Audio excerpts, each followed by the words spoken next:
Sports data analytics part 2 today. So a few weeks ago covered part 1. We'll do a quick recap as well. My name is Avi. You can find me on Twitter, Felice Avinash, and my GitHub is /AviKRavi. Favorite sports teams, love the Rockets, Clutch City. Still a LeBron fan, but I was thinking today, actually, even after you posted that Giannis thing, I think I'm gonna start rooting for Giannis. I think it's his time to shine. So I don't know if he goes to the Mavs. Maybe I'm a Mavs fan after that. So see how that This goes. is recorded. Remember, this is recorded. Yeah, wherever he goes. So nothing said so far. Love the Texans, and I love a lot of individual sports as well. And I hope eventually that we are seeing the progression of data analytics within individual sports. So hope that progresses as well. So quick recap from last time when we did the history. I truly believe that we need to understand where we came from in this field to understand where we're going and how we can progress and make things better.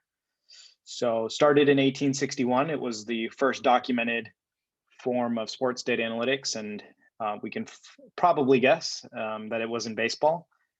So he started documenting some very basic stats and putting them together in a report and sold them to the general public in New York, and it was called Beatles Dime Player Baseball. So some general stats, and this was starting to record in 1861. Then we started with some tennis stats in the New York Times. So it was published how many aces were there, placed balls, aces won on opponents, and various stats for tennis. And this was published within the New York Times in 1891. 1997, we saw the first heat map, and that was in a very famous boxing match, Corbett versus Simmons. It was also filmed, and it was a feature film. So he drew 2 diagrams of the gentleman and showed the body placements of the hits. So it was documented as the first heat map. Then in 1900, we started seeing football, American football stats, gridiron as they called it. And this was within university. So this was collegiate football. It was the Yale and Princeton game and the Yale and Harvard game. They started showing distances run, rushing yards, number of punts. So this was the first documented for American football. 1913, we saw the Elias Sports Bureau. This was kind of the biggest company that started out with data analytics, and it was started by Al Monroe Elias and his brother, and they started in New York City, and they grew to be a very large company that's still running today. Let me let Andrew in real quick. So that's still up and running. Unfortunately, Al passed away, and there is another company that's bought them over, so they're still running in New York City. 1960, we saw Cowboys and Indian. I thought that was a cool story because it was an Indian gentleman who knew nothing about sports, but he knew a lot about stats and computer programming, and decided that he would join up with the Cowboys and help them with a lot of their stats and help them improve, which he did. 1970, we saw the first usage of a supercomputer, which was the IBM mainframe supercomputer in quotes. Nothing like we see today, but still the usage of hardware and software. And it was used to measure the effectiveness of clutch and how to define clutch. Interesting thing I found on that article was it's something that we still struggle to define today, and still a metric and a statistic that is very widely debated. 2003, this was the huge one with Moneyball, was a book written for the Oakland Athletics. And this was for stats to help them, since the Oakland A's are a small team market. It was, they brought on some folks to improve these small market teams so they didn't have to spend a lot of money. And 2005, we start seeing the emergence of what we call as modern day sports data analytics. A lot of the major players, Synergy, we start seeing camera usage, RFID usage, things that we call modern day sports data analytics. So that was a review from part 1. So it was requested to kind of see more, and what I did was in between I found some more stories that kind of I found interesting, especially 2 gentlemen that I wanted to really highlight today that were major players in this, and I got into a deep rabbit hole just doing research on them. So all right, first up, a little bit boring, but I thought it was cool because it was kind of sports data analytics on an international stage. and it was when they started weighting Olympic medals to give credits to countries, and they started ranking countries for national standings on a point system. So this is when we started seeing how we can use numbers to kind of rank athletic abilities among countries for the Olympics. This was in 1908 that this started. The only reason I highlighted this was it's nothing fascinating math-wise or statistics-wise. I just thought that it was cool that they wanted to start doing comparative analysis on an international stage, such as the Olympics. So nothing fascinating here, nothing complicated with the math, just a huge data set to apply to being the international stage. All right, I put this guy in here, David Barrett. It was in 1910. He was writing for the St. Louis Star. And what he started tracking was shots on goal for soccer. So he had a quote that I really liked, and it was the reason that I put it in here. And his quote was, "All that the average soccer fan pays attention to is the number of goals scored." We have somebody else joining us. I think it's Michelle. Sorry, guys.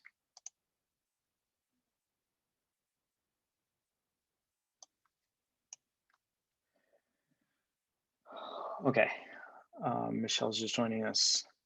Hey, Michelle, welcome in. So he said that all the average soccer fans pay attention to in the game is the number of goals scored and who scores them.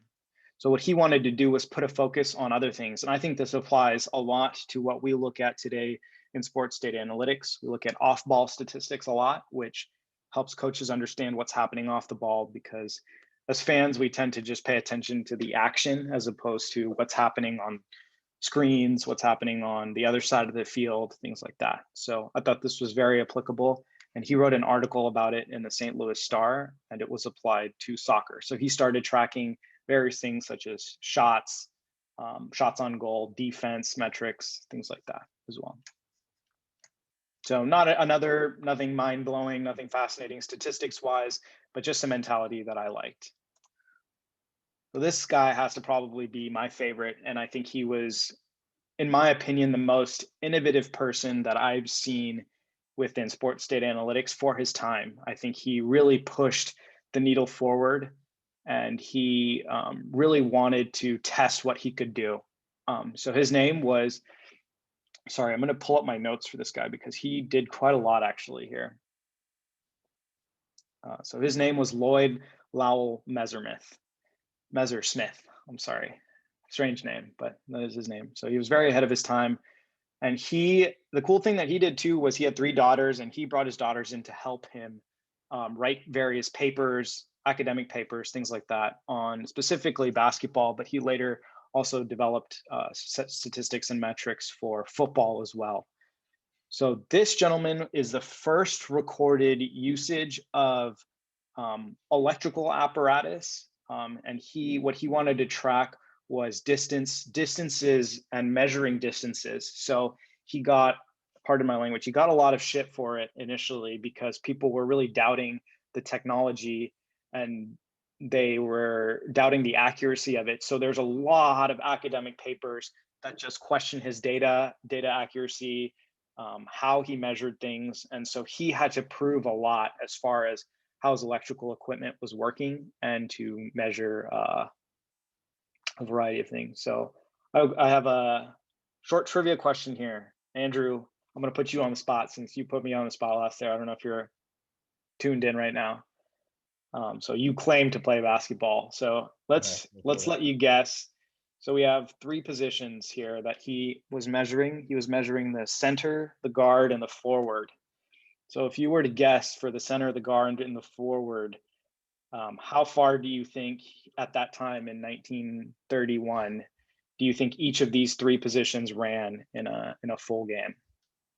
Good Lord. I mean, I would assume the guard ran the most, but I mean, I don't know, 90 feet, 40-minute game on average, probably players playing 30.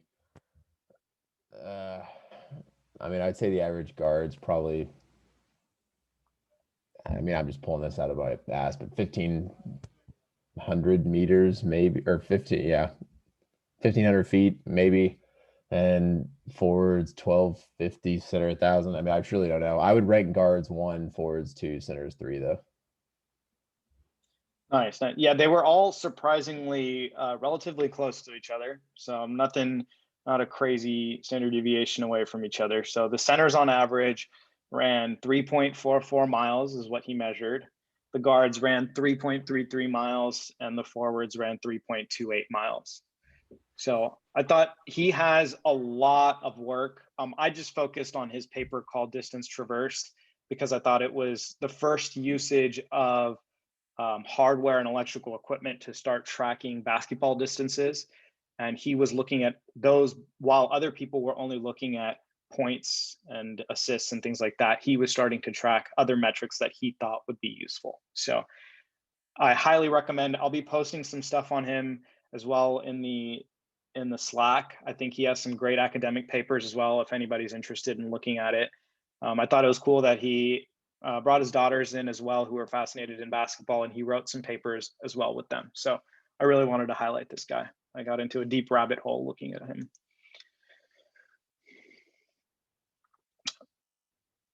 All right. Oh no, I am so sorry. I actually mixed up two people. I mixed up two people here. I got ahead of myself. This was the soccer shot record guy. So I got ahead of myself here. I apologize. That was a mistake on my part. So this Urit was actually he was in the Netherlands, and he was the one that was actually tracking shots on goal. And he was the one that said, while other people were focused on just goals and other things, he wanted to also track shots that were being made on goal. So again, nothing fascinating here, but I like the difference makers that wanted to start tracking things other than just very obvious stats. So I thought that these were people that are changing the game, especially in 1937. You know, they're starting to track other metrics that people weren't really looking at, and wanting to kind of change the way we as fans, coaches, managers, everything else look at sports. And this was the second gentleman that I really wanted to highlight. And I thought he was one of the very forward-thinking people as well. So Alan Roth is actually, so previously in history before 1947, what happened was none of the major league teams were hiring people internally and bringing them on to work within a team in order to be able to help out the team. So they had a lot of third-party people, or people were just doing it for the sake of selling stats to fans. Baseball cards were really baseball metric cards were really popular, things like that, where no teams were really having the initiative to bring people on board as an employee in order to work for the team and help them out. So this is the first thing that Mr. Roth pitched, and then he said, wouldn't it be helpful? Wouldn't it help a manager if he knew, for example, that a certain batter hit 220 against right-handed pitchers and 300 against left-handers? So that was the question that he asked. And Kate, we'll ask you, can you guess which team was the first team to hire a statistician full-time? I'm gonna guess the Yankees. The Yankees. All right, that's your guess. Omar's a big baseball guy, he claims. Omar, any guesses out there? Brooklyn Dodgers. My guy, did you Google it? You Googled it, cheater. No, I didn't. Yeah, nice guess. Hey, I was in the right city. I was in the right area. Yes, Omar, great job. Yes, you're 100% right, Omar. It was the Brooklyn Dodgers. So the Brooklyn Dodgers brought him on. Omar, do you want to add on to that? I have another question here. Do you want to guess what his salary was annually? $1,000. That's probably a lot. Dang, no, you're spot on, my guy. So it was $1,560 annually. So all he wanted to do was really prove a point. His goal was to really just get into a team and prove that he could make change. I have a little bit of a long quote here, but I really want to read it from him because it provides the other side of it. So he was always cognizant of the fact that statistics provides a lot of value, but it also is the recognition of players, coaches, and what's because there were a lot of variables. So I'll just read the quote, and I think it's really good. So he says, "The figures concerned in baseball statistical work don't call for integral calculus or even advanced algebra. I know perfectly well that baseball cannot be played 100% according to figures, and that the human element is even more important. I realize that certain sets of figures on players and teams will change from time to time, but nevertheless, by a deep and systematic research into the detailed statistics which I have in mind, there is bound to come to light numerous facts which were previously unknown and which would prove of great value." So I think this is something that I believe a lot of statisticians in this field and data scientists should live by. There is a human element. There are variables we can't even account for. And I was even thinking, weather, health conditions of people, there's so many variables that play a factor in sports, which honestly makes it exciting. But I think Alan Roth really led the way for sports teams to realize that there is value in them looking at their historical data, predictive analytics, things of that nature that help them understand their team better. So I wanted to give a little applause for Mr. Roth here. I think he did a great job in paving the way as well. And finally, I usually, Omar with the applause. Thank you, Omar. Yes, baseball for another win. Baseball just leads analytics. I mean, it is crazy. I will say, Omar, too, every time I do a deeper dive into the history of sports data analytics, it is always baseball leading the way. I mean, you said it best too. I mean, it is just the number of data points that I have access to, the pace of the game. There's just a lot of factors that do play a factor into it. But I think baseball has just blown my mind as far as how far back they go and how far they've come in terms of sports data analytics. And finally, I wanted to close with this. I like to kind of bring it into the current day as far as what's happening. So 1995 was really the emergence of when third-party companies started emerging. So this was when companies started realizing, hey, we can make money as well being a third party and providing services and consulting for teams to allow them to better understand their insights. So we saw companies such as Infrastrata, that was one of the first ones, Opta, Prozone. Prozone actually claims to be the first company to really do video data analytics, and they are supposed to be the emerging leaders in that field. Sports tech, Synergy we see today. We know of a lot of third-party companies that provide services.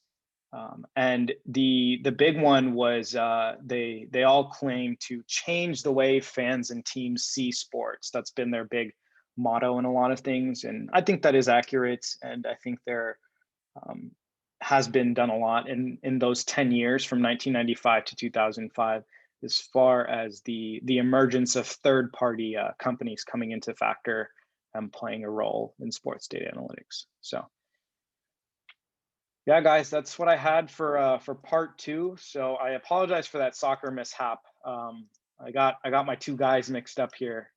I was the American and the Netherlands guy, so got my two guys mixed up there. But happy to post this, and I wanted to really highlight. I have a few links for papers. It was the academic papers for Messersmith. I think if anybody's interested in the history of basketball data analytics, I think they're great academic papers. They are not complex at all by any means. They're very basic math, very basic formulas. So I can post his academic papers in the Slack as well. So thank you guys for joining. I see we have somebody new. I'm not sure if you want to introduce yourself or anything, but thank you for joining us today. Happy to take any questions or recommendations for part 3. I would love to do a part 3 as well at some point in the future. So. And thanks, Michelle, for joining us again, too. Hope you're doing well.